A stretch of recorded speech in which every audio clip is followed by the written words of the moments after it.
Ashama akkam jirtu maatiin chaanala keenya guyyaa har'aa viidiyoo haaraadhaa walitti deebineerra. Viidiyoo keenya guyyaa har'aatiin saayinsii waliigalaa kutaa 8ffaa paartii 3ffaa kan waliin ilaallu boqonnaa 3ffaa paartii 3ffaa kan waliin barannu ta'a jechuudha. Chaanala kanaaf haaraa kan taatan sabiskiraayib gochuun akkasumallee hiriyoota keessaniif sheer gochuun dagatina. Ammuma sabiskiraayib gochuun eegala. Sababni isaa guyyaa biraa deebitanii sabiskiraayib gochuun keessa waan hin oolleef ammuma subscribe godhaa isin jenna. Viidiyoo keenya part 1 fi part 2 keessatti compoundota ramaduu kan jedhu boqonnaa 3 jala waan baay'ee baranneerra. Viidiyoo isaa kan hin ilaalle liinkii descriptionii jalaatii argachuu dandeessu jechuudha ilaaluu fi yookaan immoo bifa asitti mul'atu kanaan kan argamu yookaan descriptionii jala seentanii part 1 erga barattanii part 2 akkasumallee erga barattanii booda paartii 3ffaa kana ilaaluutu isinirra jira jechuudha. Sababni isaa wal qabataa wanta ta'eef jechuudha. Barnoota keenya guyyaa har'aa keessatti immoo amaloota oksaayidoota beezawoo kan jedhu kan waliin barannu ta'a jechuudha. Amma xumura viidiyoo kanaatti nu waliin turaa isiniin jenna. Sababni isaa viidiyoon kun baay'ee barbaachisaa yookaan mata dureen nuun irra baran gara fuulduraatti sadarkaa yuunivarsiitii sadarkaa high schoolittis wanta isin fayyadu wanta ta'eef akkasumallee yeroo baay'ee ministiriirra gaaffileen dhufan baay'inaan as keessaa wanta dhufaniif sirriitti haalaan hordofaa isiniin jenna. Gara barnoota keenyaatti gaafa ceenu amaloota oksaayidoota beezoo kan jedhu kan waliin barannu ta'a jechuudha. Paartii 2ffaa keessatti kompaawundoota orgaanikii kanneen jedhaman keessaa bakka 3tti qoonnee barannee turre kompaawundoota orgaanikii jechuudha. Isaanis oksaayidoota, beezota, asiidotaa fi ashaboolee jennee amaloota isaanii fi qabiyyee isaanii irratti hundaa'uun bakka 4tti qoonnee turre jechuudha. Isaan keessaa jalqabarra kan jiru oksaayidoota kan jedhu yookaan immoo oksaayidii jechuun maal akka ta'e barannee turre jechuudha. Paartii 2 keessatti oksaayidii jechuun kan kompaawundii elementii oksijiinii fi elementii biraa of keessaa qabu jennee baranne. Isaan immoo oksaayidoonni immoo ammas deebisanii bakka 2tti qoodamu jennee isaanis oksaayidoota asiidoo fi beezoo jennee.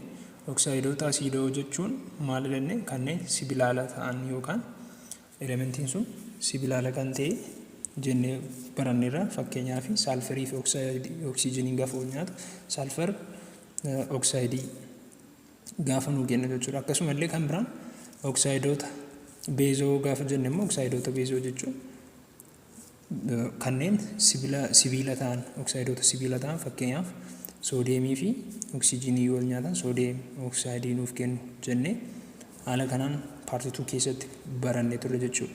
Akkasuma fakkeenya garaagaraa gilgaalas hojjennee baranneerra. Har'a immoo amaloonni oksaayidoota beezoo maali kan jedhu kan waliin barannu ta'a jechuudha. Oksaayidoonni beezoon tokko tokko bishaan wajjin wal nyaachuun maal nuuf kennudha? Beezii uumuu jedha. Bishaan keessatti yoo bulbulamaan oksaayidoonni maal nuuf kennu? Beezii nuuf kennu jechuudha. Oksaayidoonni akkanaa kun maal jedhamu? Alkaalii jedhamudha. Oksaayidoonni yookaan oksaayidoonni beezoo kanneen bishaan keessatti yeroo bulbulaman beezii nuuf kennan akkasumallee warreen akkanaa kanaan maal jennee waamna? Alkaalii jennee waamna. Fakkeenyaaf soodiyem oksaayidii fudhannee ilaalla jechuudha. Soodiyem oksaayidii maalidha? Oksaayidii beezoo jechuudha. Bishaan keessatti gaafa bulbulamu maal nuuf kenna? Soodiyem haayidroo oksaayidii nuuf kenna jechuudha. Akkasumallee maagniiziyem oksaayidii yoo fudhanne bishaan keessatti gaafa bulbulamu maagniiziyem haayidroo oksaayidii kan jedhamu kompaawundii akkanaan olaata jechuudha. Fakkeenyaaf soodiyem oksaayidiin maalidha jechuudha? As keessatti oksaayidii beezoo jechuudha. Soodiyemiin maalidha jennee? Soodiyemiin barnoota keenya yeroo darbee keessatti soodiyemiin sibiiladha jechuudha. Elementii sibiilaadha. Oksijiinii wal nyaachuun maal nuuf kenna? Soodiyem oksaayidii nuuf kenna yookaan immoo oksaayidii beezoo nuuf kenna jechuudha. Oksaayidiin beezoo immoo bishaanii wajjin gaafa reakshinii gaggeessan yookaan wal nyaatinsa gaggeessan maal nuuf kennu jennee? Beezii uumuu yookaan immoo alkaalii jedhamee kan waamamu nuuf kenna jechuudha. Kanaaf soodiyem oksaayidiin bishaan wajjin gaafa wal nyaatu yookaan reakshinii gaggeessu soodiyeem haayidrooksayidii yookaan beezii maqaan isaa soodiyeem haayidrooksayid jedhamu nuuf kenna jechuudha. Akkasuma maagniiziyeem ooksaayidiin illee maagniiziyeemiin maalidha jechuudha? Maagniiziyeemiin sibiila jechuudha. Oksijiinii wajjin gaafa wal nyaatu maagniiziyeem ooksayidii nuuf kenna. Yeroo kana bishaanii wajjin gaafa bulbulamee immoo yookaan wal nyaatiinsa gaggeessa jedhu maagniiziyeem haayidrooksayidii nuuf kenna yookaan beezii maqaan isaa maagniiziyeem haayidrooksayidii jedhamu nuuf kenna jechuudha. Inni taanu yaalii 3.1dha. Kana yoo mana yaaliitti hojjettan maal akka ta'e hubachuu dandeessu jechuudha. Inni taanu amaloota oksaayidoota asiidoo. Amaloota oksaayidoota asiidoo isaan kunoo maal jedhamu? Amaloota oksaayidoota asiidoo akkuma jalqaba irratti ibsuuf yaale yookaan torbee viidiyoo darbe keessatti akka barannetti oksaayidoota asiidoo jechuun oksaayidoota sibilaalawoo yookaan sibilaala warreen ta'anidha jechuudha. Fakkeenyaa fi kanneen akka saalfarii fa'aa fudhanneerra. Walumaa gala oksaayidoonni asiidoo jechuun oksaayidoota bishaanii wajjin wal nyaachuun asiidii kennan oksaayidoota asiidoo jedhama. Warri kun immoo faallaa kan oksaayidoota beezoo jechuudha. Maal nuuf kennu isaan kun immoo asiidii nuuf kennu jechuudha. Oksaayidoonni kunniin yeroo bishaanii wajjin wal nyaatansa gaggeessanii maal godhodha? Asiidii uumu jechuudha. Yeroo kam qofadha? Yeroo bishaanii wajjin wal nyaatan qofa yookaan riyaakshinii wal nyaatinsa gaafa bishaanii wajjin qofa gaggeessanidha jechuudha. Kanaafuu asiidii bishaan dhabeeyyii yookaan asiidis anhidiraayid jedhamu jechuudha. Asiidii bishaan dhabeeyyii jedhamanii waamamu yookaan immoo asiidii anhidiraayid jechuun maal ta'uu isaa agarsiisa maxxantuun aanedha kuni bishaanii wajjin riyaakshinii gaggeessu isaanii kan agarsiisu jechuudha. Fakkeenya fudhannee yoo ilaalle saalfar tiraayoksayidii fudhannee ilaaluu dandeenya jechuudha. Saalfar tiraayoksaydiin maalidha? Oksayidii asiidoodha jechuudha. Sababni isaa saalfarii maalidha? Sibilaaladha. Oksijiinii wajjin gaafa riyaakshinii gaggeessu maal nuuf kenna? Oksayidii asiidoo nuuf kenna. Bishaanii wajjin immoo riyaaktii gaafa wal godhu yookaan gaafa wal nyaatu maal nuuf kenna? Saalfarik asiidii nuuf kenna jechuudha. Saalfarik asiidiin immoo asiidii baatirii konkolaataa keessatti argamu wanta ta'eef maalidha jechuudhaani? Asiidiidha jechuudha. Akkasumallee kaarboon dioksaayidiin gaafa bishaanii wajjin riyaakshinii gaggeessu. Kaarboon dioksaayidiin asitti maalidha? Oksayidii asiidoodha.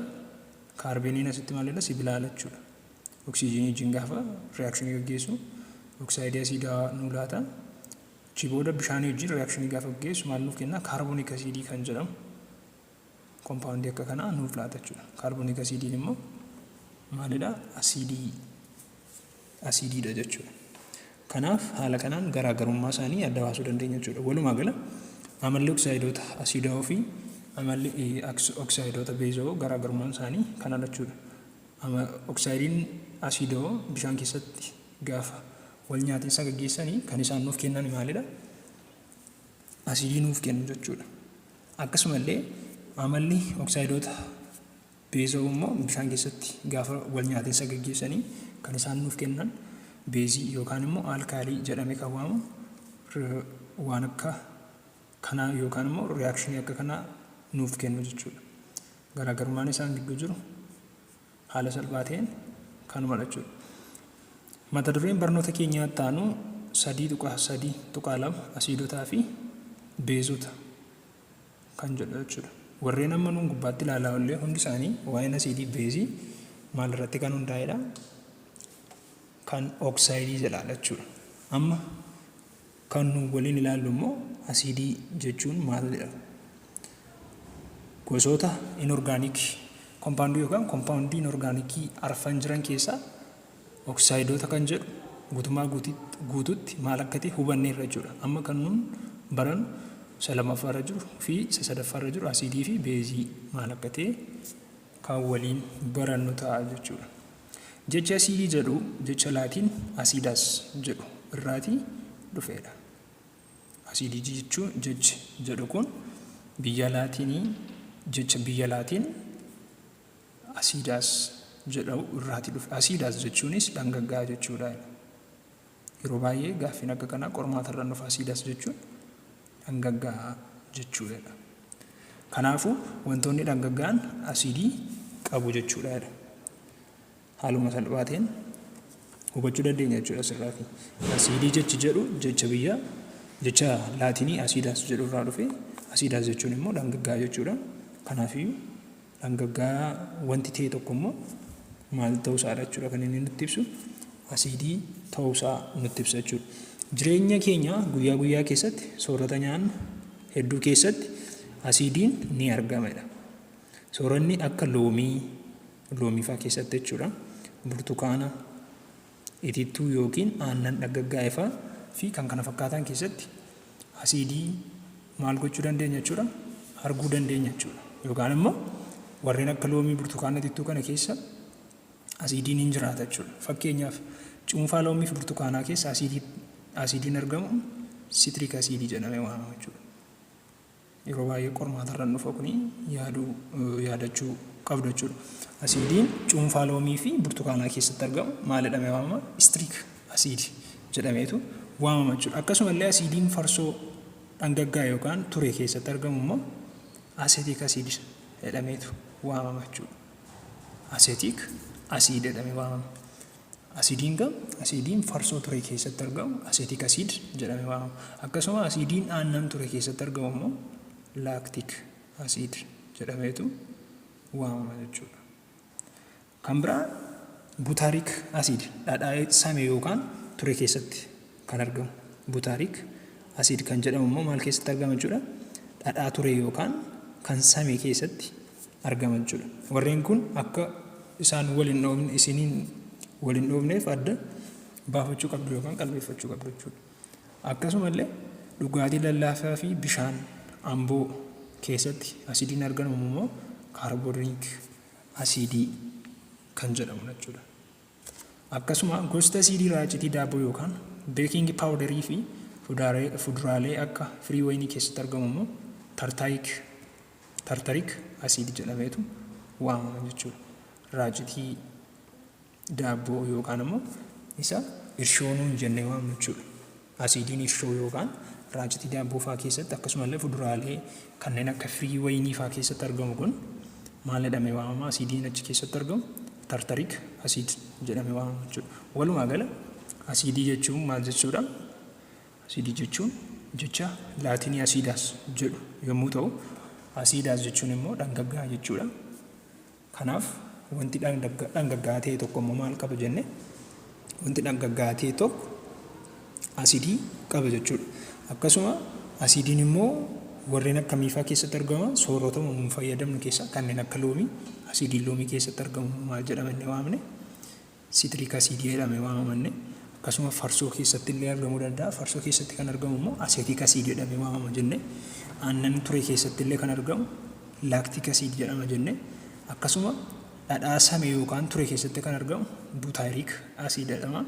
Dhugaatii lallaafaa fi bishaan amboo yookaan ambo'aasa jedhamu keessatti kan argamu kaarboniik asiidii jedhameetu waamama jechuudha. Warreen kun warreen ijoo ta'anidha malee baay'inaan ni jiru jechuudha. Fakkeenyaaf asiidiin nafa keenyaa fi ilbiisota keessatti argamullee ni jira jechuudha. Fakkeenyaaf asiidiin garaacha keenya keessatti argamu haayidrookilooriik asiidii jedhama jechuudha. Nyaata bulleessuuf kan gargaaru asiidiin garaacha keenya keessatti argamu haayidrookilooriik asiidii jedhamee waamama jechuudha. Kunis soorata akka pirootinii bulleessuuf maal godhadha? Fayyadadha. Soorata akka pirootinii bulleessuuf asiidiin garaacha keenya keessatti fayyadu maal jedhamee waamama? Haayidrookilooriik asiidii jedhamee waamama jechuudha. Akkasuma laaktiik asiidii kan jedhamullee jira jechuudha. Laaktiik asiidiin immoo maaliif fayyada? Yommuu sochii ispoortii maashaa ciminaan hojjetu keessatti maal ta'a? Kuufamadha. Akkasuma lubbuu qabeeyyii kanneen akka goondaa fi tussee keessatti asiidiin argamu immoo foormiik asiidii jedhameetu waamama jechuudha. Foormiik asiidiin goondaa fi tussee keessatti argamu maal jedhamee waamama? Foormiik asiidii jedhamee waamama jechuudha. Walumaa gala asiidiin maal keessatti argama? Ilbiisota keessatti argama. Namoota yookaan nu keessatti illee kan argamudha jechuudha. Akkasuma biqiltoota keessattis kan argamu hin jira jechuudha. Walumaa gala hiikni asiidii fi asiidiin maal akka ta'e kan kana fakkaatudha jechuudha. Asiidonni soorata keessatti argaman kanneen akka cuunfaa loomii, raacitii daabboo, bishaan amboo, fuduraalee adda addaa fi itittuu keessatti argaman balaa hin geessisanidha. Asiidonni warreen cuunfaa loomii warreen nun soorachuu dandeenya jechuudha. Cuunfaa loomii amma fakkeenyaaf loomii baay'een keenyaan tuqnaa, akkasumallee waan garaa garaa keessatti loomii fayyadamuu dandeenya jechuudha. Raacitii daabboo yookaan irshoo sana hojjennu kun jechuudha. Akkasumallee bishaan amboo keessatti hin argamu, fuduraalee adda addaa keessatti yookaan itittuufaa keessatti asiidiin argamu kun dhala namaa irrattis ta'ee nama tokko irratti iyyuu dhiibbaa geessisuu hin danda'u jechuudha. Haa ta'u malee asiidonni kanneen akka haayidrookilooriik asiidii, naayitiriik asiidii fi saalfariik asiidiin garuu maal gochuu danda'u? Yeroo baay'ee maal gochuu danda'u jechuudha? Dhiibbaa uumuu danda'u yookaan immoo balaa geessisuu danda'u jechuudha namarratti. Asiidonni kunneen maalidha? Summaa waan ta'anii fi harkaan tuquu, fuunfachuu fi dhandhamuun dhorkaadha. Asiidonni warra akka kanaa yeroo baay'ee warreen kana jechuudha mana yaalii keessatti yookaan laaboraatoorii keessatti yeroo fayyadamnu harkaan tuquu yookaan fuunfachuun yookaan dhandhamuun dhorkaadha jechuudha. Sababni isaa hammi summii isaanii maalidha? Olaanaa wanta ta'ee fi dhiibbaa nurratti geessisuu danda'u jechuudha. Akkuma fakkii kanarraa mul'atu inni jalqaba irratti argamu saalfariik asiididha. Inni itti aanu naayitiriik asiidii fi haayidrookilooriik asiididha jechuudha. Warreen kun asiidii warreen maal ta'anidha? Dhiibbaa nurraan geessisuu warreen danda'anidha jechuudha. Kan biraan amaloota asiidota beekamoo amalli isaanii maali? Erga hiikaa isaanii barree akkasumallee fakkeenya asiidotaa erga laallee amalli isaan qabanoo maalidha kan jedhu kan waliin ilaallu ta'a jechuudha. Tokkoffaa irratti asiidonni dhandhama dhangaggaa'aa ta'e qabudha. Yeroo baay'ee qormaatarra dhufa jechuudha. Gaaffiin akka kanaan dhufa. Amala fakkeenyaaf amala asiidii barreessa jechuu danda'a yookaan immoo amala asiidii kan ta'e kami jedhee filannoo irra dhufuu danda'a jechuudha. Ministirii irra dhufuu danda'a jechuudha. Kanaaf inni jalqaba maalidha? Asiidiin dhangaggaa'aadha. Akkuma jalqaba irratti dubbanne asiidii jechuun jecha laatinii asiidaas jedhu irraa dhufe, asiidaas jechuun immoo dhangaggaa'aa jechuudha jennee akkuma gubbaatti ibsine amala isaa keessaatii inni tokko asiidiin dhangaggaa'aa ta'uu isaa jechuudha. Fakkeenyaaf loomiin waan dhangaggaa'uuf maalidha? Asiidii sitiriik asiidii jedhamu waan of keessaa qabuufidha. Yeroo baay'ee dhandhamtanii argitanitti ta'ee yaada. Asiidii gaafa dhandhamtan amala maalidha? Hin hadhaasuu hin taane hin dhangaggaa'aa jechuudha. Dhangaggaa'umsaan sun immoo maal ta'uu isaa hima? Asiidii ta'uu isaa hima jechuudha. Inni itti aanu asiidiin halluu agarsiisota ni jijjiirudha. Halluu agarsiisota warreen ta'an ni jijjiiru jechuudha. Fakkeenyaaf asiidonni waraqaa liitimasii cuquliisaa gara maalitti jijjiirudha? Gara diimaatti jijjiirudha. Yeroo baay'ee kana mana yaalii keessatti arguu dandeessu. Asiidonni waraqaa liitimasii cuquliisa gara kamitti jijjiiru? Gara diimaatti jijjiiru jechuudha. Akkasumallee inni sadaffaan asiidonni bishaan keessatti yommuu bulbulaman ayoonii maal kennu jechuudha? Haayidroojinii kennuudha. Bishaan keessatti yeroo bulbulaman ayoonii haayidroojinii nuuf kennu jechuudha. Fakkeenyaaf haayidrookilooriik asiidiin gaafa bishaan keessatti bulbulamu maal nuuf kenna? Haayidroojin ayooniidhaa fi kilooriin ayinii nuuf kenna jechuudha. Kanaaf amalli isaanii sadaffaa maalidha jechuudha? Bishaan keessatti yeroo bulbulaman ayinii maalii nuuf kenna jechuudha? Haayidroojinii nuuf kenna jechuudha. Akkasuma amaloonni asiidotaa kanneen bulbula isaanii keessatti argamu ayooniin isaanii maal irratti hundaa'a jechuudha? Ayoonii isaanii irratti hundaa'a jechuudha. Inni afuraffaan asiidonni sibiilotaa si'aawoo wajjin wal nyaatanii gaazii haayidroojinii fi ashafoo kennuudha. Amalli isaa kan biraan asiidonni sibiilota si'aawoo warra hin taane wajjin gaafa riyaakshinii gaggeessan yookaan wal nyaatinsa gaggeessanii maal nuuf kennu? Ashaboodhaa fi gaazii haayidroojinii nuuf kennu jechuudha. Fakkeenyaaf maagniiziyeemii fudhannee ilaalu. Maagniiziyeemii maalidha? Sibiiladha. Sibiila si'aawaadha. Akkasuma haayidrookilooriik asiidii fudhannee yoo ilaalle asiidii callabbaadhaan yeroo kana maal nuuf kennu? Ashaboo maqaan isaa maagniiziyeem kilooraayid jedhamuu fi haayidroojin gaazii nuuf kennu jechuudha. Akkasumallee ziinkii fudhannee ilaaluu dandeenya jechuudha. Ziinkiin sibiila si'aawaadha. Akkasuma asiidii callabbaa kan deemu maalidha? Haayidrookilooriik asiidiidha jechuudha. Ammas yeroo kana ashaboo maal jedhamu maqaan isaa nuuf kennu ashaboo maqaan isaa ziinkii kilooraayidii fi gaazii haayidroojinii nuuf kennu jechuudha. Kanaaf amalli asiidota warreen kana arfanidha jechuudha. Inni jalqaba maalidha? Inni dhangaggaa'aadha. Inni lammaffaa halluu agarsiisota ni jijjiiru. Inni sadaffaa bishaan keessatti yeroo bulbulaman haayidroojinii ayinii nuuf kennu. Inni afuraffaa asiidonni sibiilota si'aawoo wajjin wal nyaatinsa gaafa gaggeessan gaazii haayidroojinii fi ashaboo nuuf kennu jechuudha. Warreen kun amaloota ijoo kan asiidii jechuudha. Inni itti aanu gilgaala 3.1 ayoonota asiidonni armaan gadiitti tarreeffaman bishaan keessatti yommuu bulbulaman uuman barreessii jedha. Asiidonni armaan gadii kun gaafa bishaan keessatti reaakshinii gaggeessan yookaan wal nyaatinsa gaggeessan bishaanii wajjin gaafa wal nyaatan maal nuuf kennu yookaan immoo maaltu akka uumamu nu gaafata jechuudha. Aarra inni jiru naayitiriik asiidii nu gaafata jechuudha. Naayitiriik asiidiin bishaanii wajjin gaafa wal nyaatu maal nuuf kenna? Asirratti haa ilaallu. Naayitiriik asiidiin H foormulaa isaa gaafa ilaallu HNO3 dha. NO3 ida'u bishaanii wajjin gaafa wal nyaatu jechuudha. Bishaanii wajjin gaafa wal nyaatu maal nuuf kenna jechuudha. Bishaanii wajjin wal nyaatee maal jennee jalqaba gaafa sitti ibsine asiidonni bishaan keessatti yeroo bulbulaman aayonii haayidroojinii nuuf kennu jennee ibsineerra. Kanaaf iyyuu maal arganna jechuudha. Yeroo kana haayidroojin aayonii arganna jechuudha. Haayidroojin aayonii fi ida'u maal arganna jechuudha. NO3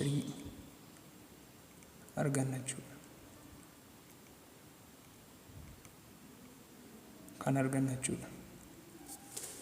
Yeroo kana haayidroojin ayoniidhaa fi NO3 arganna jechuudha.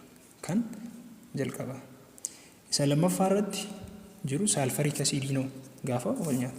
Saalfariik asiidiin gaafa bishaanii wajjin wal nyaatu maal nuuf kenna? Akkuma beekamu saalfariik asiidiin asiidii maal keessatti argamu jenne baatirii konkolaataa keessatti argamu jechuudha.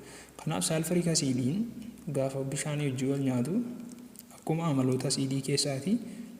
Amaloota asiidii keessatti maal jenne? Bishaanii wajjin gaafa reaakshinii gaggeessan yookaan wal nyaatinsa gaggeessanii haayidroojin ayonii nuuf kennan. Kanaaf iyyuu saalfariik asiidiin bishaanii wajjin gaafa wal nyaatu maal nuuf kenna? H+ yookaan haayidroojin ayonii fi H+ fi maal nuuf kenna jechuudha. Akkasuma H2SO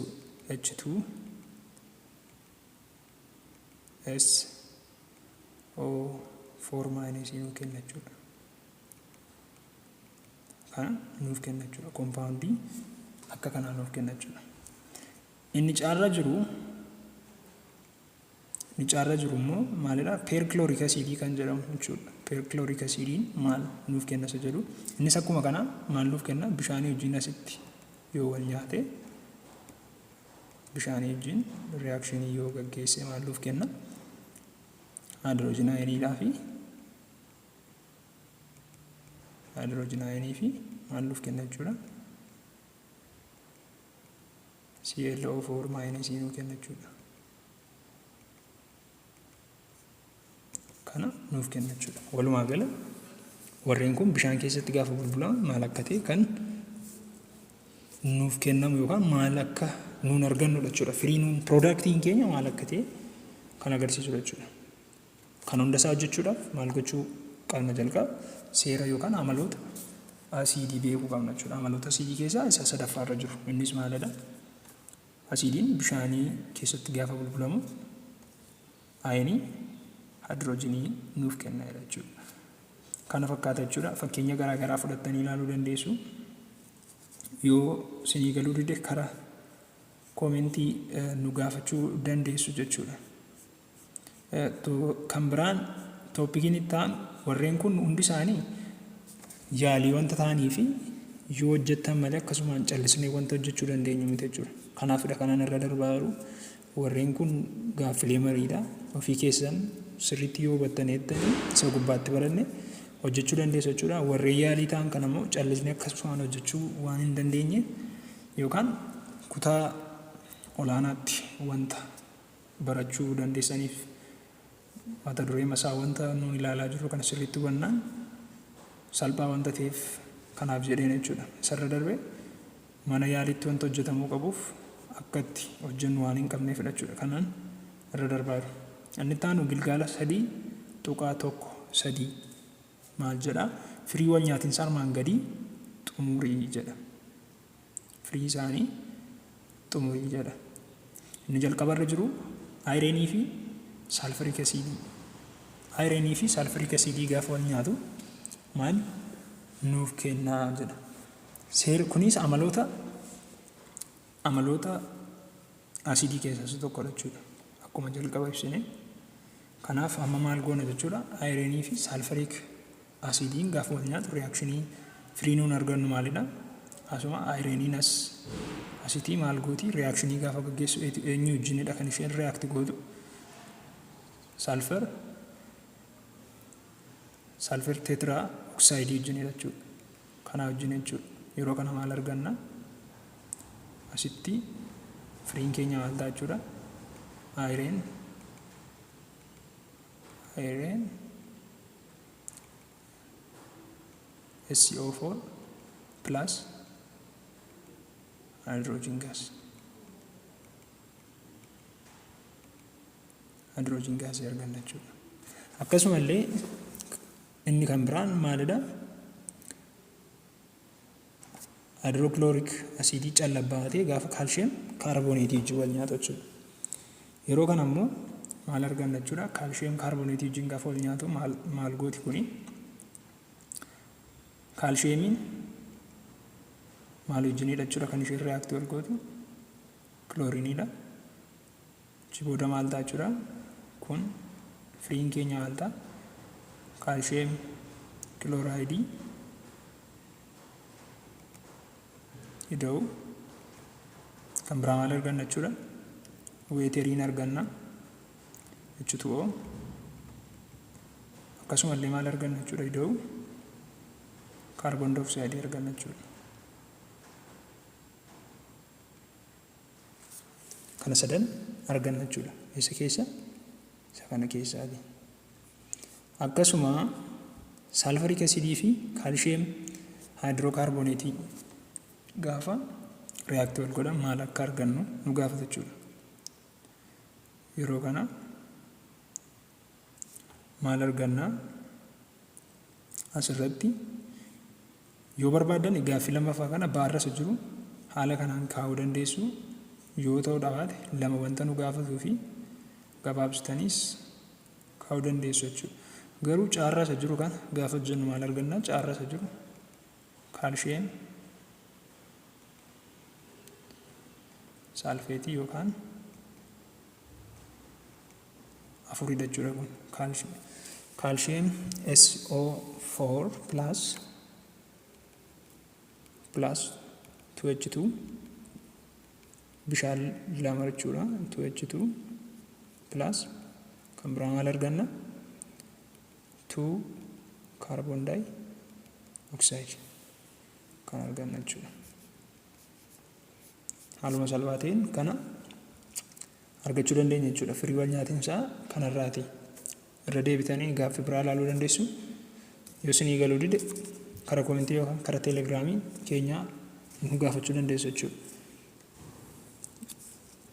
Liinkii teelegiraamii keenya argachuudhaaf diskiripshinii jalaatti argachuu dandeessu. Ministirii bara darbee akkasumallee gaaffilee garaagaraa nu bira hojjennu viidiyoo shoortii nootii adda addaa achirraatii argachuu wanta dandeessaniif calee akka adamanii jettanii seerchii yoo gootan teelegiraam chaanaalii keenya kan hordoftoota 1,800 ol qabu argachuu dandeessu jechuudha. Inni taanu mata dureen keenya beezota kan jedhu kan waliin barannu ta'a jechuudha.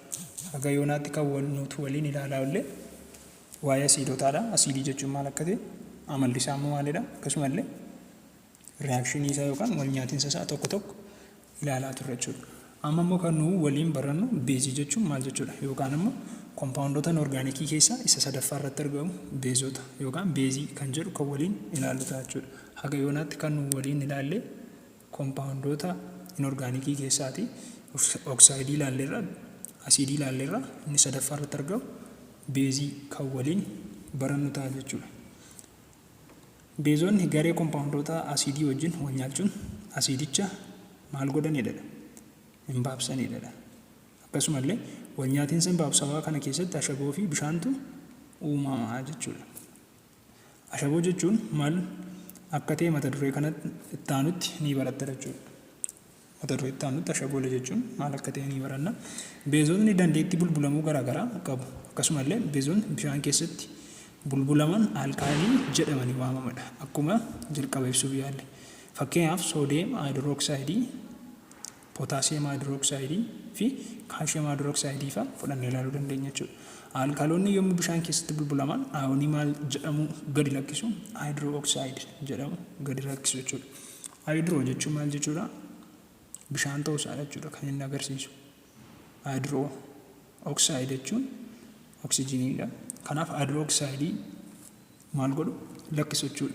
Beezonni gaafa maal ta'an? Yeroo bishaan keessatti bulbulaman. Faallaa kanaan asiidiin immoo bishaan keessatti gaafa bulbulamu maalidha kan inni lakkisu? Haayidroojiin ayiniidha jechuudha kan inni gadhiisu. Garaagarummaa isaanii gidduu jiru asumarraa hubataa deemuu qabdu jechuudha. Fakkeenyaaf soodiyeem haayidrooksaayidiin bishaan keessatti yommuu bulbulamu aayonii soodiyeemii fi aayonii haayidrooksayidii akka wal nyaatiinsa armaan gadiitti diigamedha. Haala kanaan jechuudha. Soodiyeem haayidrooksaayidiin bishaan keessatti gaafa bulbulamu maal nuuf kenna jechuudha? Ayinii soodiyeemiidhaa fi haayidrooksayidii lakkisaa jechuudha. Diigama isaa fakkii kanarraati mul'atu arguu dandeessudha. Fakkeenyaaf akkuma fakkii kanarraa mul'atu yookaan inni asitti mul'atu kun maalidha? Soodiyeem haayidrooksayidii jechuudha. Kun bulbulla asitti argamu kun soodiyeem haayidrooksayididha. Achi booda gara kamitti diigame jechuudha?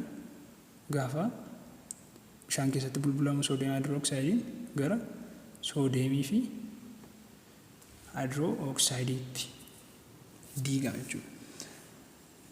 Kan biraan amooniyaan yommuu bishaan keessatti bulbulamu innillee akkuma soodiyeem haayidrooksiidii maal godha jechuudha? Inni diigama gara amooniyaa fi haayidrooksiidiitti jijjiirama jechuudha. Akkuma asirraa mul'atu. Amooniyaan bishaan keessatti gaafa bulbulamu amooniyeem ayinii fi haayidrooksayid ayinii lakkisa jechuudha. Kanaaf amooniyaan maalidha? Beeziidha jechuudha.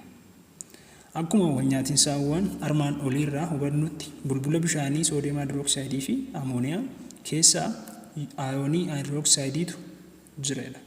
Kan lamman isaanii keessayyuu yeroo isaan bishaan keessatti bulbulaman maaltu jira? Amooniyaa kan amooniyaa keessattis kan soodiyeem haayidrooksayidii keessattis maaltu jira? Ayinii haayidrooksiidiitu jira jechuudha. Kanaafuu beeziin bishaan keessatti yommuu bulbulamu kamiyyuu ayinoota haayidrooksiidii maal godha? Gadi lakkisa jechuudha. Yeroo mara beeziin yoo bishaan keessatti bulbulame maal lakkisa jechuudha?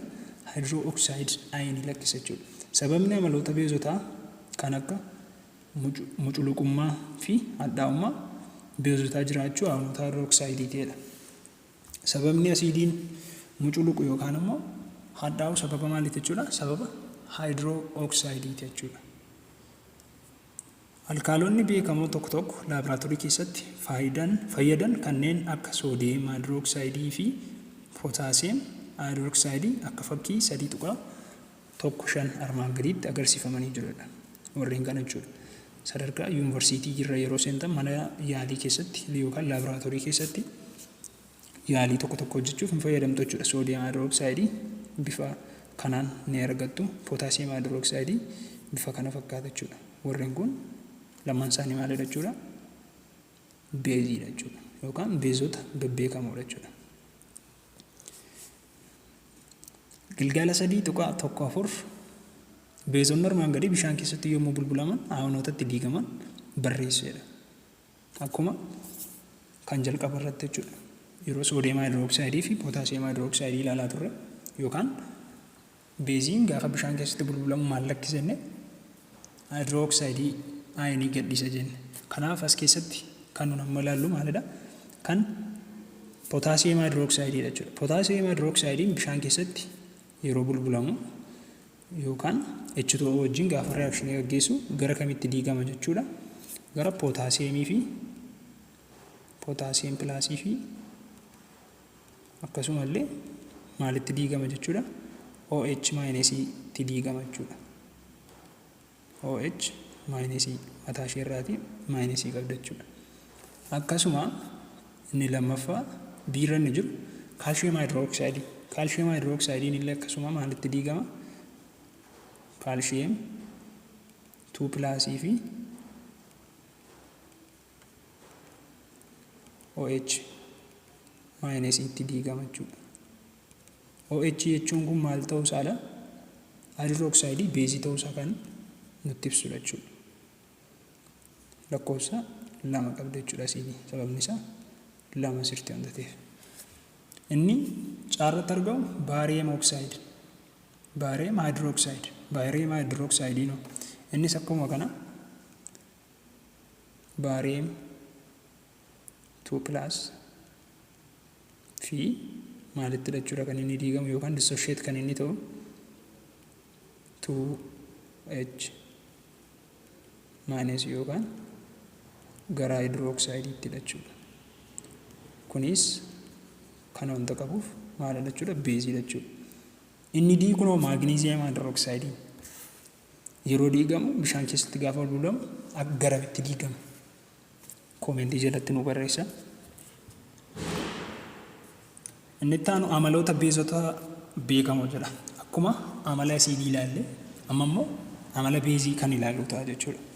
Akkuma amala asiidotaa aawunota hydrogenii irratti hundaa'u amalli beezii immoo maal irratti hundaa'a?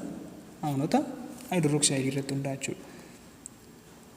Asiidiin bishaan keessatti gaafa bulbulamu maal ta'a inni hydrogen ayinii nuuf kenna. Kanaaf asiidiin maal irratti hundaa'a jechuudha? Ayinii hydrogenii irratti hundaa'a jechuudha. Beezii bira yoo dhumne immoo beeziin immoo bishaan keessatti gaafa bulbulamu kan inni nuuf kennu maalidha? Ayinii hydroxide jechuudha. Kanaaf beeziin maal irratti hundaa'a jechuudha? Hydroxide ayinii irratti hundaa'a jechuudha. Beezonni amaloota wal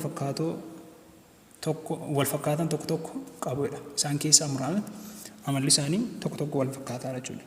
Inni jalqaba beezonni dhandhama maalii qabu? Hadhaawaa qabudha. Asiidiin immoo amalli isaa maalidha? Dhangagga'aadha. Kanaafiyyuu isaan waliif maalidha jechuudha? Faallaadha jechuudha. Beezonni dhandhama hadhaawaa erga qabaatan yoo fakkeenyaaf beezota nyaataa fi dhugaatii adda addaa keessa jiran dhandhamuun ni danda'ama. Haa ta'u malee beezonni mana yaalii keessatti argaman balaa waan fidaniif dhandhamuun hin danda'amu. Fakkeenyaaf kanneen akka soodiyam hydroxide fi potassium hydroxide yaalii mana yaalii keessatti wanta fayyadamnuuf balaa nurratti geessisu wanta danda'aniif dhandhamuu hin dandeenyu jechuudha. Kanneen nyaata keessa jiranii dhugaatii keessa jiran garuu dhandhamuu ni dandeenya jechuudha. Amalli isaanii lammaffaan muculuquu yookaan ni muculuqa jechuudha. Asiidiin beeziin dhiifama. Beezonni yommuu qubaan sukkumaman maal ta'edha? Ni muculuqadha. Akkasuma bulbuloota alkaalota harkaan tuquun balaa geessisuu ni danda'a jechuudha. Sababni isaas bulbulli cuungoon beezota cimoo nafa namaa maal gochuu danda'u? Gubuu waan danda'aniifidha. Kanaaf beezota kamiyyuu laaboraatoorii keessatti harkaan tuquun dhorkaadha. Sababni isaa maal godhu? Nafa keenya yookaan gogaa keenya maal gochuu danda'u? Gubuu danda'u jechuudha. Kanaaf mana yaalii keessatti yookaan laaboraatoorii keessatti asiidota beezota harkaan tuquun dhorkaadha jechuudha. Warreen kun maalidha? Loomii fi saamunaa jechuudha. Warreen kana muuxannoo irraa qabdurraati loomiin maal akka loomiin akkuma jalqaba ibsine maalidha inni dhangagga'aa inni saamunaan immoo akka inni muculuquu ni beektaadha. Fakkeenyaaf saamunaadhaan gaafa saamunaa bishaanitti goone gaafa dhiqannu akkuma beekamu maal ta'a? Ni muculuqa jechuudha. Kanaaf as keessatti asiidiin isa kamina loomiidha jechuudha. Loomiin hin dhangagga'aa wanta ta'eef akkuma beekamu. Saamunaan immoo sababa muculuquu fi maalidha jechuudha? Beeziidha. Asirratti maalidha gaafata? Kanarraa ka'uun kamtu amala asiidii agarsiisa jettee yaadda? Kan amala beezii qabuudha. Loomiin sababa dhangagga'uuf maalidha? Asiidiidha jechuudha. Asiidiidha jechuudha. Saamunaan immoo beeziidha jechuudha. Sababni isaa ni muculuqa wanta ta'eef saamunaa yeroo uffata miiccannu yeroo harka miiccannu bishaan itti goone sababa muculuquu fi maalidha beezii ta'uusaa argisiisa jechuudha. Kan biraan sadaffaan amalli beezii inni sadaffaa maalidha? Bulbulli beezotaa halluu agarsiifatotaa ni jijjiiru jechuudha. Akkuma kana asiidii. Beezonni waraqaalee timesii diimaa gara maaliitti jijjiiru? Gara cuquliisaatti jijjiiru jechuudha. Waliif faallaadha jechuudha. Eenyu wajjin? Asiidii wajjin. Fakkeenyaaf fakkii kanarraa akkuma mul'atu jechuudha. Jalqaba maalidha kuni? Burtukaaniidha jechuudha. Waraqaalee timesii cuquliisadha. Waraqaalee timesii cuquliisa gaafa as keessatti maal ta'udha jechuudha. Gaafa cuubnee ilaallu hin qayyarama jechuudha. Jijjiirama jechuudha keleriinsaa. Waraqaalee timesii diimaa kunis gaafa nuun maal keessatti goonuudha jechuudha. Gara diimaatti kan inni deebi'u. Diimaan gara cuquliisaatti kan inni deebi'u yeroo beezii ta'udha jechuudha. Kana jechuun inni eeguun asiidiidha jechuudha. Sababni isaa maaliif? Cuquliisatu gara diimaatti jijjiirama wanta ta'eef. Garuu diimaan gara cuquliisaatti gaafa jijjiiramu immoo maalidha? Beeziidha jechuudha. Isaan waliif faallaadha jechuudha. Afuraffaan beezonni bishaan keessatti yommuu bulbulaman haawunii maalii kennudha? Haayidrooksayidii kenna jechuudha. Akkuma kan asiidii jalqaba dubbanne jechuudha. Asiidiin bishaan keessatti yeroo bulbulamu haawunii haayidroojinii nuuf kenna. Akkuma jenne isaan kun immoo haayidrooksayidii nuuf kenna jechuudha. Fakkeenyaaf soodiyeem haayidrooksaydiin bishaan keessatti yeroo bulbulamu maal nuuf kenna? Soodiyeem ayinii fi haayidrooksayid ayinii nuuf kenna jechuudha. Walumaa gala garaagarummaan beezii fi asiidii amala isaanii akkasumallee yeroo wal nyaatinsa gaggeessan kana fakkaata jechuudha. Garaagarummaan isaanii amalli isaanii maal akka ta'e sirriitti hubattaniittu jedhee yaada. Yoo isiniin galle ta'e wanti gaaffii isinitti ta'u yoo jiraate karaa koomentii firii taatanii nu gaafachuu dandeessu. Mata dureen itti aanu asiidotaa fi beezota moggaasuu fi foormulaa isaanii barreessuu kan jedhu ta'a jechuudha. Asiidota akkamitti moggaasuu dandeenya? Beezii immoo akkamitti moggaasuu dandeenya? Akkasumallee foormulaa isaanii akkamiin barreessuu dandeenya kan jedhu kan waliin barannu ta'a jechuudha. Jalqaba irratti kan nuun arginu asiidota moggaasuu kan jedhudha. Asiidota akkamitti moggaafna? Moggaasi maqaa asiidotaa yommuu bishaan keessatti bulbulaman anaayonii kan kennan irratti hundaa'edha. Anaayonii kennan irratti yookaan ayinii kennan irratti kan hundaa'udha jechuudha maqaa isaanii moggaasuudhaaf. Asiidonni amma anaayonii qaban irratti hundaa'e maqaa adda addaa qabudha. Akkasumallee asiidonni anaayonii tokkoo fi haayidroojinii tokko qofa qaban asiidii maal jedhamu? Atoom goslamee jedhamanii waamamu jechuudha. Anaayonni kun maqaan isaanii maalidha? Waayidii kan ofirraa qabanidha jechuudha. Xumura irratti fakkeenyaaf kilooriinii yoo fudhanne ilaalle maal qaba? Anaayonii kilooraayid jenneetu waamna jechuudha. Ayid ishee jettu kana qaba jechuudha. Maxxantuun duraa isaa garuu sirrii maalidha? Kiloor kan jedhu wanta ta'eef maal jennee waamna? Kilooraayid jennee waamna jechuudha. Maqaan asiidotaa kanaan kana dursoo haayidroo qabeedha. Haayidroo kan jedhamu qaba jechuudha. Fakkeenyaaf kana fudhannee ilaalla haayidroojinii fi kilooriinii. Haayidroojinii fi kilooriinii of keessaa qaba jechuudha asiidiin kun. Garuu maal jedhame waamama? Haayidrookilooriik asiid jennee waamna jechuudha. Akkasuma gabatee 3.1 toora tokkoffaa fi lammaffaa ilaaleedha. Kompaawundoota asiidii walxaxaa keessatti oksijiinii ni jira. Asiidota kanneeniif seeronni salphaan isaan ittiin moggaafaman warreen kanaan gadii jechuudha. Fakkeenyaaf kanarratti hundoofne asiidii tokko moggaasuu dandeenya jechuudha. Jalqaba irratti inni jiru maalidha? Aayonoota atoom baay'ee aayonii maal ta'e? 18 xumuramu asiidiif maal ta'a jechuudha? Iik kan jedhu fayyadamna jechuudha.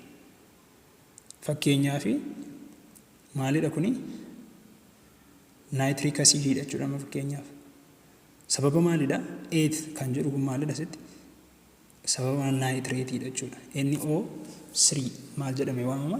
Nitrate jedhamee wanta waamamuu fi gaafa maqaa sana deebisnee waamnu maal jennee waamna jechuudha? Nitric acid inni fayyadamna jechuudha. Walumaa gala aawanii eetii qabuun maal jennee moggaafna? Aayikii yookaan iik kan jedhu maxxantuu kana fayyadamna jechuudha. Yeroo san nitric acid inni arganna jechuudha.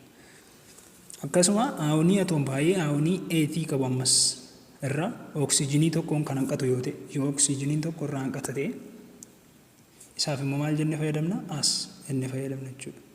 Isaan kun immoo fakkeenyaaf naatiraayiitiidha wanta ta'eef naatiraayit jedhamee waamama kuni. Naatiraayitii jedhamee waamama. Eetiin jechuudha kun dogoggoraan kan barraa'edha. Aayit kan jedhu iitii kana ta'uu qaba. Dogoggoraanidha. Ofii keessan sirreessaa. Yeroo kana maalitti jijjiirama jechuudha kuni? Naayitiraas asiid jedhamee waamama jechuudha kun. Kun naayitiraas asiid jedhamee waamama.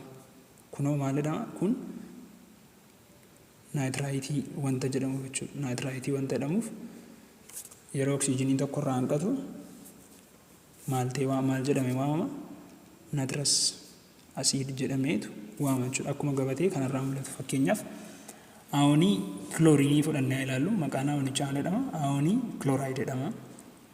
Asiidiidhaan haayidroo kiloorik asiidii yookaan bifa kanaan barraa jechuudha. Haayidroo kiloorik asiidii jennee waamama. Biroomaayidii gaafa ta'u haayidroo biroomik asiid, biroomaayidii wanta jedhuuf jechuudha. Akkasumallee kaarboonik asiidii aawonii kaarbooneetiidhaan gaafa ilaalla jechuudha. Warreen kun naatiraas asiid, naatiriik asiid, salfaras asiid, salfariik asiid, salfaras kan jedhu kun yeroo maal ta'udha jechuudha? Asii kan fayyadamnu yeroo oksijiiniin tokko irraatii jijjiiramu jechuudha. Fakkeenyaaf asitti oksijiiniin afuridha. Maal jedhamee waamna? Iik kan jedhamu fayyadamna jechuudha. Yeroo oksijiiniin tokko irraa ka'u meeqata maal ta'a? As kan jedhamu fayyadamna. Salfaras. Haala kanaan asiidii moggaasuu dandeenya jechuudha. Inni taanu beezota moggaasuu, beezii akkamitti moggaafna kan jedhu kan waliin ilaalla jechuudha. Beezonni cimoon aawonii atoom baay'ee haayidrooksayidii fi haayidrooksayidii maal ta'anidha? Of keessaa qabanidha jechuudha. Kanaafuu beezonni ciccimoon yookaan cimoo ta'an maalidha? Seera maqaa koompaawundoota aawonawaa ittiin moggaafaman ni hordofudha. Fakkeenyaaf soodiyem haayidrooksayidii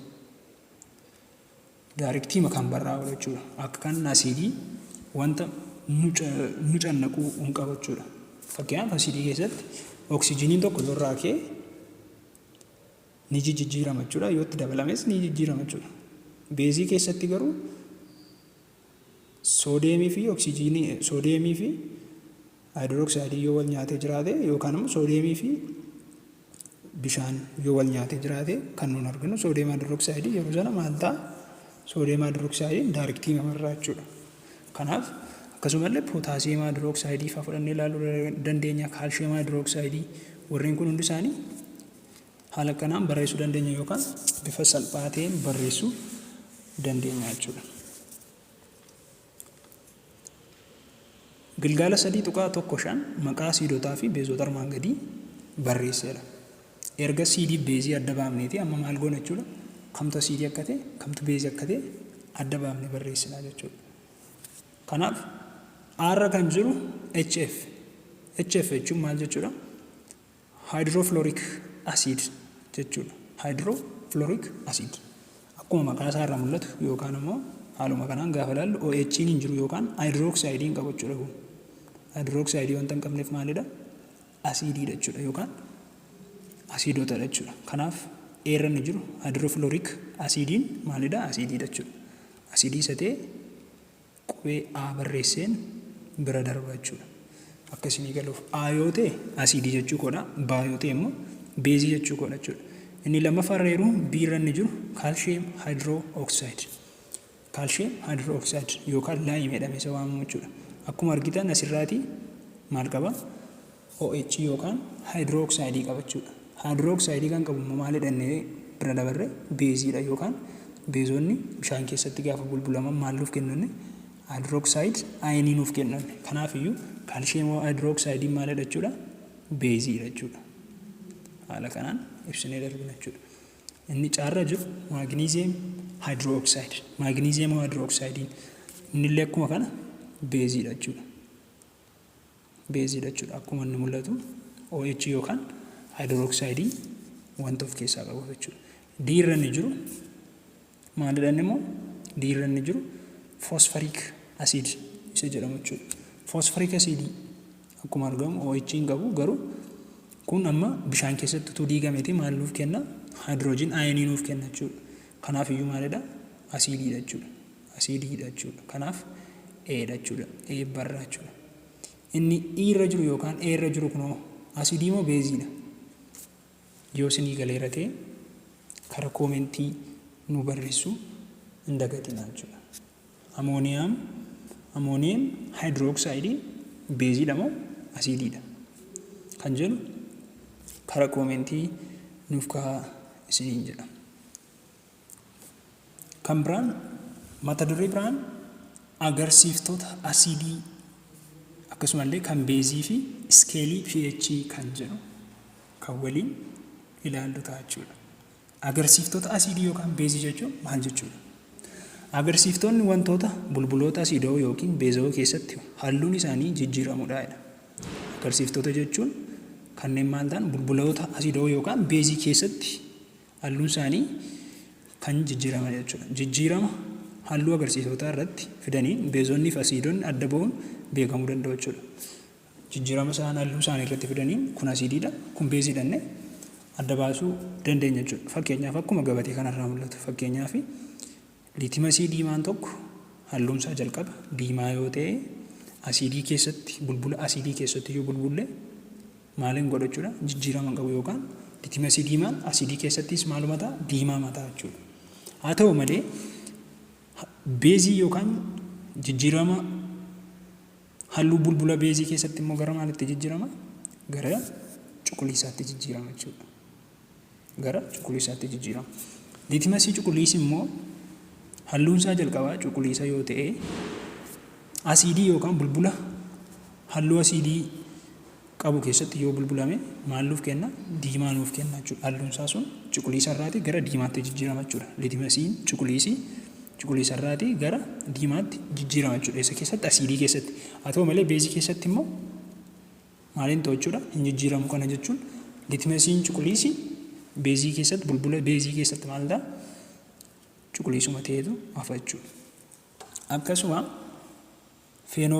feenolfitaalinii yookaan feenoftilaayin kan jedhamu kun immoo halluun isaa maalidha jalqaba? Halluu dhabeessa yookaan halluun qabu jechuudha. Garuu asiidii keessattis bulbula asiidii keessattis maaludha? Akkasuma halluu dhabeessa yookaan kellerlees isa jennu jechuudha. Haa ta'u malee beezii bulbula beezii keessatti gara maalitti jijjiirama? Piinkiitti jijjiirama jechuudha. Gara piinkiitti jijjiirama. Akkasuma agarsiisota isa dhumaa keessaatii miitaayilii burtukaanawaa yookaan miitaayil ooreenjii isa jennu jechuudha. Inni immoo halluun isaa jalqabaa ooreenjiidha yookaan burtukaanawaadha. Asiidii keessatti bulbula asiidii keessatti gara kamirratti jijjiirama? Burtukaanawaa irraatii yookaan ooreenjii irraatii gara diimaatti jijjiirama. Beezii keessatti immoo burtukaanawaa irraatii gara keellootti jijjiirama jechuudha. Warreen kun jijjiirama halluu agarsiiftoonni bulbula asiidii fi beezii qabanidha jechuudha. Yookaan immoo isaan bulbula garaa garaa keessatti agarsiiftoota kana fayyadamne maal gochuu dandeenya jechuudha? Asiidii moo beezii jennee adda baasuu dandeenya jechuudha. Fakkeenyaaf gilgaala 3.6 irratti maalidha? Gabatee 3.5 armaanonni irratti hundaa'uudhaan agarsiiftootaa fi jijjiirama halluu mul'atee jijjiiruun ilaaluun fakkii 3.18 armaan gadii asiidii yookaan immoo beezii ta'uu isaanii adda baaseedha. Warreen gubbaa irratti ilaalaa jechuudha. Fakkeenyaaf miitaayil burtukaanawaa isa xumuraa irratti argamu yookaan miitaayil ooreenjii maalidha inni? Inni asiidii moo beeziidha jedheetu nu gaafata jechuudha. Diimaa jedha. Inni jalqabaa diimaadha. Maalidha asitti? Diimaan yeroo kam ta'udha jechuudha? Miitaayiliin burtukaanawaa asiidii keessatti gaafa maal ta'udha? Cuubnee ilaallu gara diimaatti jijjiirama jechuudha. Kanaaf kun maalidha? Asiidiidha jechuudha. Asiidiidha. Keelloo kan inni ta'u immoo beezii keessattidha jechuudha. Maaltu? miitaayil burtukaanawaan bulbula asiidii keessatti gara kamitti jijjiirama? Diimaatti jijjiirama. Bulbula beezii keessatti immoo gara keellootti jijjiirama jechuudha. Akkasumallee feenool fitaaliiniin immoo garamitti inni immoo halluu dhabeessa kan inni ta'u isa keessattidha. Feenool filaaftiiliiniin halluu dhabeessa kan inni ta'u asiidii keessattidha jechuudha. Asiidii keessatti halluu dhabeessadha. Piinkii kan inni ta'u beezii keessattidha jechuudha. Hundasaayyuu gabatee isaa kanarraatii argachuu dandeessu jechuudha. Akkuma asirra jiru hundi isaa asirra jira jechuudha. Garaagarummaan isaanii kanadha jechuudha.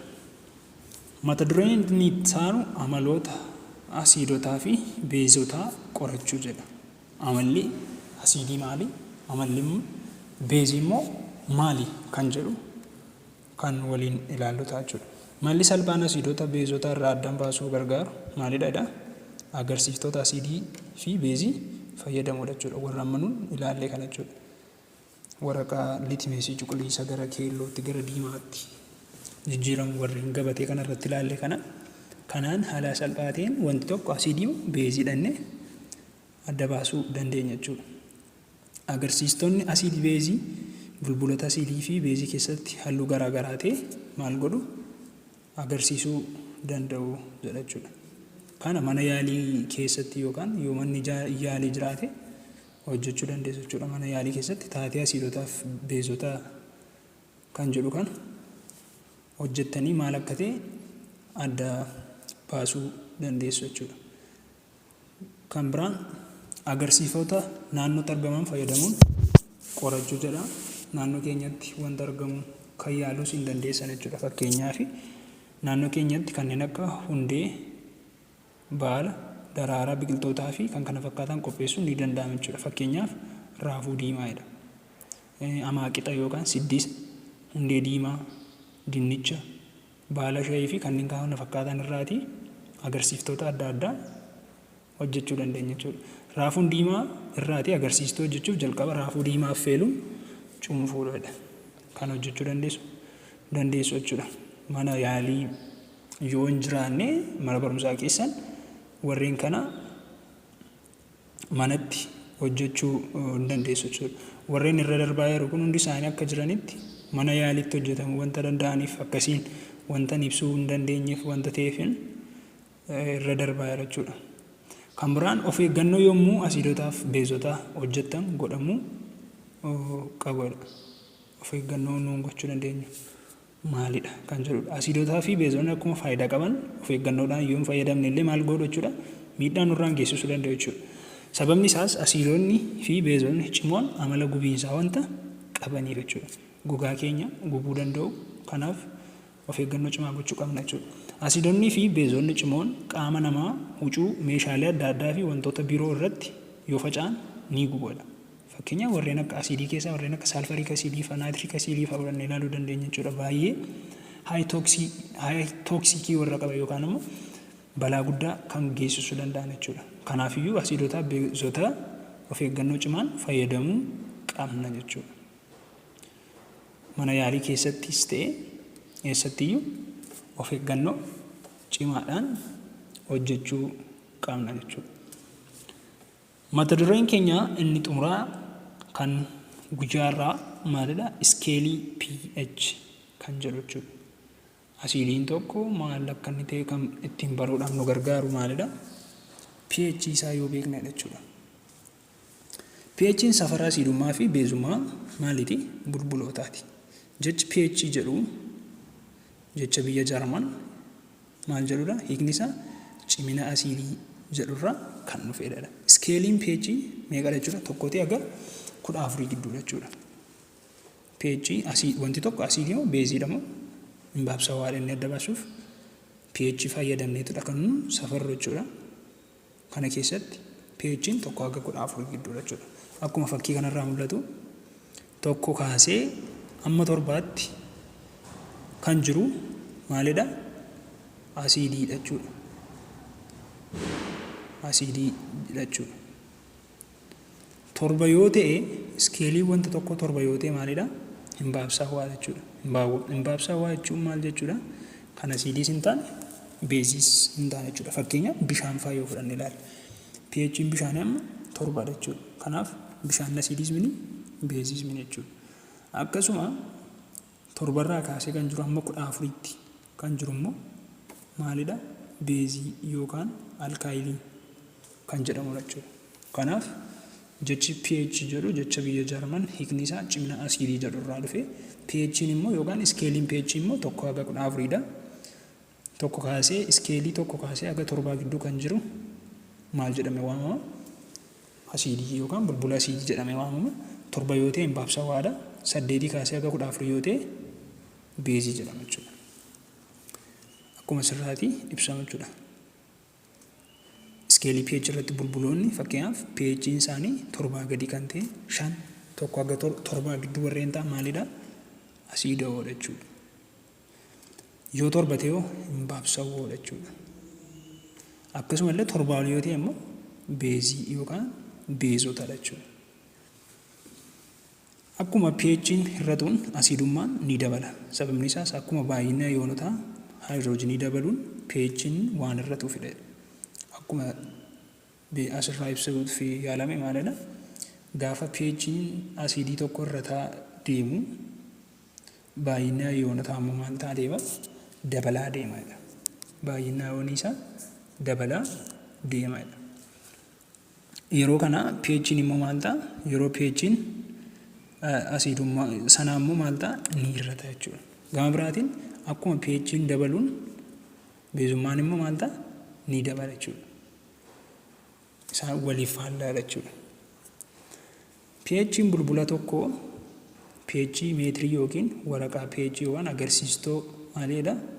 Hundumaa yookiin pH meetirii fayyadamuun murtaa'uu danda'a jechuudha. pH bulbula tokko kanaaf fayyadamneetidha jechuudha. pH kun maalidha? pH meetirii jedhama jechuudha. Fakkeenyaaf jalqabarra pH meetirii fayyadamuun pH meetiriin meeshaa elektiriikii kan pH bulbulaa safaruuf gargaarudha. Kana jechuudhaan fakkiirraa akkuma mul'atu kana pH bulbula tokko meeshaa kana fayyadamnee ittiin adda baasuu dandeenya jechuudha. Meeshaan kun maqaan isaa maalidha? pH meetirii jenneetu waamna jechuudha. Lammaffaan agarsiistota hundumaa fayyadamuun yoo barbaanne immoo asiidii beezii akka ta'e adda baasuudhaaf agarsiistota hunda isaanii fayyadamna jechuudha. Agarsiistonni hundumaa akka agarsiistota hedduu ta'edha.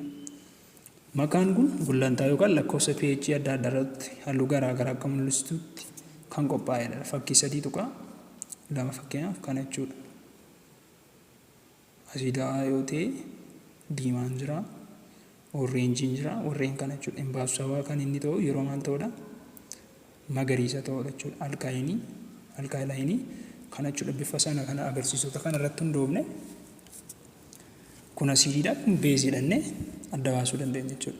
Agarsiistonni hundumaa akka bulbulaatti yookiin waraqaa dhuugamaa gogsuun faayidaa irra ooluudha. Ooluu maal ta'uu danda'udha? Ooluu danda'udha jechuudha. Agarsiistonni hundumaa adda addaatu jira jechuudha. Agarsiistonni hundumaa adda addaatu jira. Halluun isaa bulbula keessattis agarsiisanii akaakuu isaan irratti hundaa'uun hamma xiqqoo garaagarummaa ni qabaata. Kanaafuu lakkoofsa pH kam irratti halluu akkamii akka agarsiisu chaartiin mul'isu agarsiisota hundumaa waliin kennamedha. Halluu agarsiistichi bulbulicha keessatti agarsiise kan chaartichaa irra jiru waliin wal bira qabuun ilaaluun lakkoofsi pH bulbulichaa ni beekama jechuudha. Fakkeenyaaf halluu nuun arganne 2 yoo ta'e kana yoo ta'e yookaan keelloodha yoo ta'e maalidha? Asiidiidha. pH isaa immoo 3dha jechuudha. Dhumne asirratti halluu isaa irratti ilaaluu dandeenya jechuudha. Fakkeenyaaf 14 yoo ta'e yookaan immoo halluu nuun arganne kana yoo ta'e dhufne beezii jalaatii isa ilaalle pH isaa 14 ta'uusaa adda baasuu dandeenya jechuudha.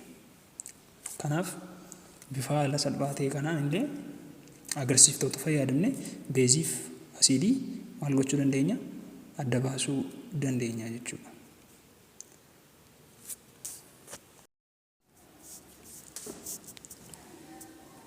Gilgaala 3.17 gaaffii tokkoffaan kaalsiyeem haayidrooksaayidiin biyyee oddoo asiidawaa hin baabsuuf fayyada. Yommuu bishaan keessatti bulbulame haalota haayidrooksayidii uumaadha. pH'n bulbula kaalsiyeem haayidrooksayidii iskeelii pH irratti toora kan irratti argamaadha. Akkuma maqaa isaa irraa ibsinu yookaan akkuma dura barataa dhufne kaalsiyeem haayidrooksayidii maalidha? Beeziidha jechuudha. Beeziidha.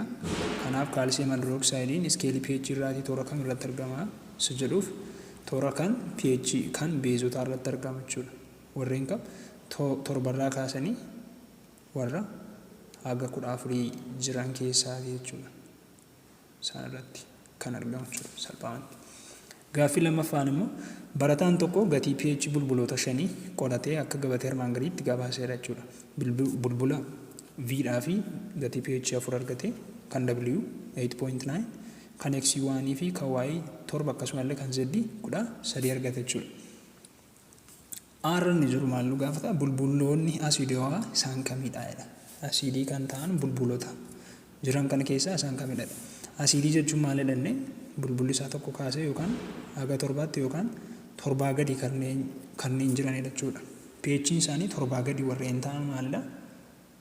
Kanneen ta'an asiidii jechuudha. Kanaaf 7 gadi kan ta'an as keessaatii meeqatu jira? 2tu jira jechuudha. Tokko bulbula V'dha. V fi maalidha jechuudha? X'dha jechuudha. V fi X maalidha? Asiidii jechuudha. Sababni isaa pH isaanii 7 gadi waan ta'eef. Akkasuma inni itti aanu B irra ni jiru bulbuloonni aayonota haayidroojinii hundarraa xiqqaa qabu isa kami? Aayonota haayidroojinii xiqqaa kan qabu. Haayidroojinii xiqqaa kan qabu aayonota haayidroojinii xiqqaa kan qabu hunda isaanii keessaatii isa kamidha? Warreen V WX Y Z kana keessaatii bulbuloota aayonota haayidroojinii hundarraa xiqqaa kan qabu isa kamiidha? Kanaaf isa kam akka ta'e koomentii jala nuu kaa'achuudha. Sababni isaa maaliif gubbaatti dubbadheen darbe jechuudha. Amaloota asiidii beezii gaafa dubbataa oole fakkeenya keessatti dubbadheera waan ta'eef bulbuloota aayonota haayidroojinii hundarraa xiqqaa kan ta'e gabatee kana keessaa yookaan warreen kana keessaa isa kam akka ta'e koomentii jala nuuf kaa'achuudha. Caarra ni jiru bulbulli baabsaawaa isa kami? Baabsaawaa kan ta'e isa kami? Kanas koomentii jalatti nuu kaa'achuudha. Namni dursee deebise badhaasa kaardii qabachuudha. Gaaffii sadaffaa maalidha? Barattuu Magartuun bulbuloota 3 qopheessite. Isaanis haayidrookloorik asiidii callabbaa fi akkasuma soodiyeem haayidrooksayidii callabbaa fi bishaan distileeffamedha. Barattuun kun bulbuloota kana maqeessuu dagattee kam akka ta'e dagatteedha. Bulbuloonni hunduu maalidha? Halluu dhabeeyyiidha. Kanaaf aarra ni jiru maalidha? Waraqaa liitimasii diimaa, waraqaa liitimasii cuquliisa, feeniliftaaliinii fi akkasumallee kaalshiyeem haayidrooksayidii, soodiyeem kaarbooneetii ni qabdeedha. Bulbuloota kanneen akkamitti addaan baasuun beekuu dandeesseedha. Jalqaba irratti bulbuloota kana haayidrookloorik asiidii fi soodiyeem haayidrooksayidii yookaan bishaan ta'uu isaa kan isheen ittiin adda baasuu dandeessu jalqaba maal fayyadamte jechuudha? Litmees peeperii fayyadamte jechuudha. Yeroo litmees peeperii fayyadamtu, litmees peeperii gaafa fayyadamtu yoo haayidrookloorik asiidiin yoo cuquliisaa gara diimaatti jijjiirame wanti sun maalidha jechuudha? Haayidrookloorik asiidii jechuudha.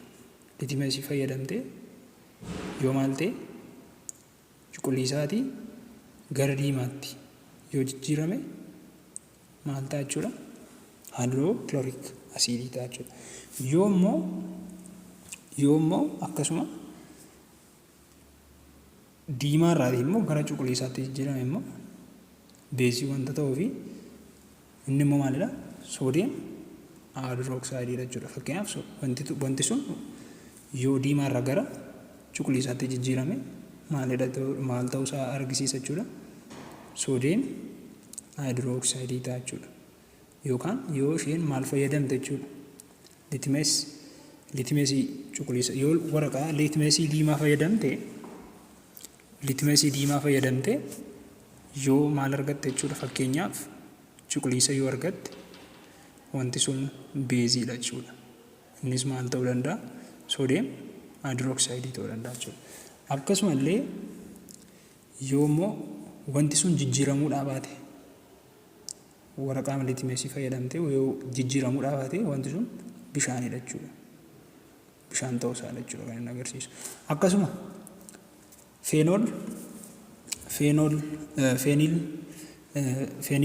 feeniliiftaaliiniidhaan immoo yoo fayyadamte fakkeenyaaf wanti sun kelerleesii yeroo feenilfitaaliinii yeroo fayyadamtu wanti sun keleriinsaa yookaan bifisaa yookaan halluunsaa yoo jijjiiramuu dide maal ta'uu isaa jechuudha kan inni agarsiisu haayidrookilooriik asiidii ta'uu isaa agarsiisa jechuudha.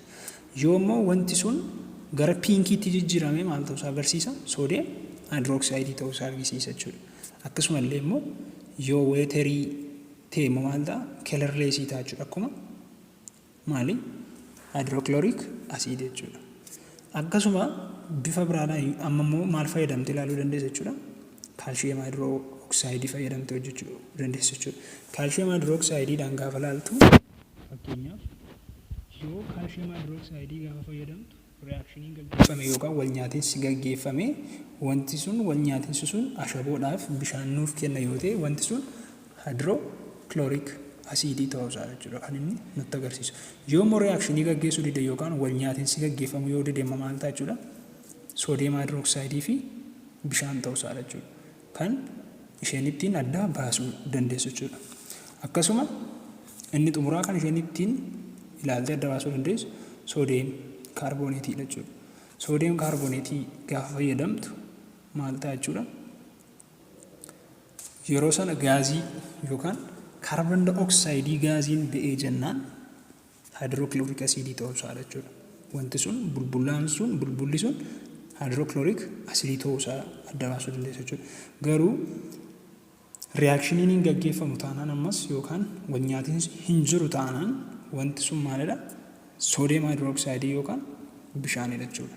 Kanaaf maal tooftaa yookaan teestii liitimeesii fi feenool akkasumallee kaalshiyam haayidrooksayidii soodiyam kaarbooneetii kanaan fayyadamtee wanta inni laatu agarsiiftoota halluu inni laatu irratti hundooftee wanti sun haayidrookilooriik asiidiidha moo soodiyam haayidrooksaydiidha moo bishaanii jettee ittiin adda baasuu dandeessu jechuudha.